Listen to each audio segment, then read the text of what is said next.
10 medieval torture methods that will give you nightmares. Hey everyone, welcome back to the channel. Today we explore 10 medieval torture methods that will shock your mind and make you grateful for modern justice.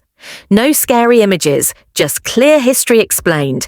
Make sure you subscribe and turn on notifications. Let's begin. 1. The Iron Maiden. This was a large metal chamber shaped like a human body. When a victim was placed inside and the door closed, sharp metal spikes stood close enough to cause fear, but were often meant for psychological torture rather than fatal wounds. It shows how fear was used as a weapon long before technology existed. 2. The stocks victims were locked by their hands and feet in a public place.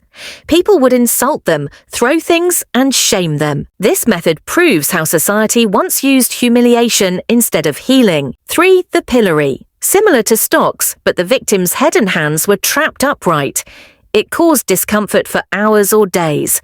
It reminds us how valuable our freedom and dignity truly are. 4. The rack, a wooden frame with ropes attached to the victim's arms and legs. Turning a wheel stretched the body slowly. It shows how the past used pain to force confessions, even if they were false. 5. The dunking chair. A person was tied to a chair and lowered into water repeatedly. The goal was fear, not always death. It warns us how fear was used to control society. 6. The whipping post victims were tied to a pole and flogged.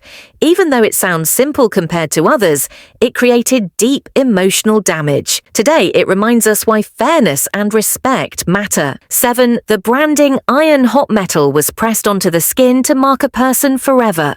This was used to label people as criminals. It teaches us how dangerous punishment can be when humanity is ignored. 8. The shrew's fiddle, a wooden device locked around the neck and wrists, forcing two arguing people to face each other until they made peace. It was painful and embarrassing. It shows how conflict was handled poorly in the past. 9. The thumb screws. A small device that pressed the fingers or thumbs with increasing force. It was used to demand answers quickly. Today, it reminds us why truth should never be forced. 10. The torture wheel victims were tied to a large wooden wheel and left exposed. Sometimes they were spun or stretched. This method existed to create fear and control through intimidation. These medieval torture methods show us how dark the world used to be. They remind us why justice, compassion, and human rights matter today. If this opened your eyes, hit the like button, subscribe, and turn on notifications so you never miss another video. Thanks for watching and be grateful you live in a better time.